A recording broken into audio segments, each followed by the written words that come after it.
Okay, in my last video, I told you that a lot of times you will see this on a graph. So in this example, we're looking at a graph and it's about Peter who works at the Tasty Burger. So we just talked about how much money you earn is related to how many hours you work. And so this is a graph of money he earned each hour. And it says which list shows the dependent quantities in the graph. So we have independent quantities and we have dependent quantities.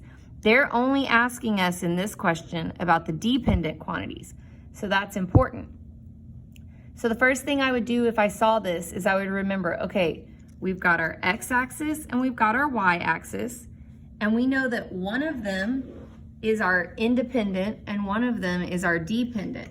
So we can think back to a couple of different ways to help us.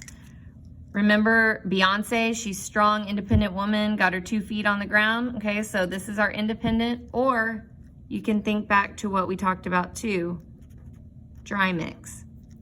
Dependent runs on Y, so this is the dependent. Mark independent on X, so this is the independent. Okay, so I know that. When I look over here at my answer choices, I see 2 answer choices that are just random. These numbers right here are not on the graph, and neither are these. These are the numbers we have on the graph. We have these numbers, and we have these numbers right here. So I'm gonna get rid of C and D, because where did those even come from? Those are random. I've always told you can usually get rid of 2 answer choices that just don't make sense, and those don't make sense. A has the numbers that are right here, B has the numbers that are right here. So if we were looking for the independent values, this would be great. But it didn't ask us about the independent. So we don't want answer choice B. We only wanted the dependent values. So we want answer choice A. So it's not hard, but you do have to memorize which one's which, or you have to remember dry mix or the Beyonce, whatever it takes to help you remember that. As long as you remember it, it's super easy. Okay, down here we've got another graph. So you can see that knowing about the graph is important.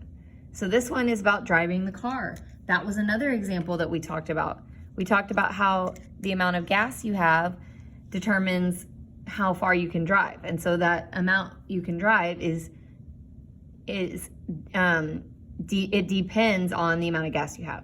So we've got this graph that shows how far she can drive when it has different numbers of gallons of gas. And it's asking us again about the dependent variable. So that's important.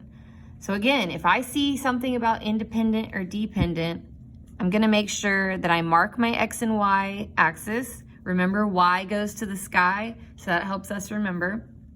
And we remember dry mix. Dependent runs on Y, so this is our dependent. Mark independent on X, so this is our independent. Dependent runs on Y, mark independent on X. A says the dependent variable is M because it's mentioned first. Now, if you think back to my first video, did I say anything about whichever one is mentioned first? So I'm gonna underline mentioned first, and I'm gonna put a question mark. What does that have to do with anything? Nothing, so cross off A. B says the dependent variable is G because it's mentioned second. Think back to my video. Did I say anything about which one's mentioned second? No, I did not. So I'm gonna underline that. I'm gonna put a question mark. What does that have to do with anything? Nothing, so I'm gonna mark it out. So again, we have 2 answer choices that we can get rid of completely because they don't make sense.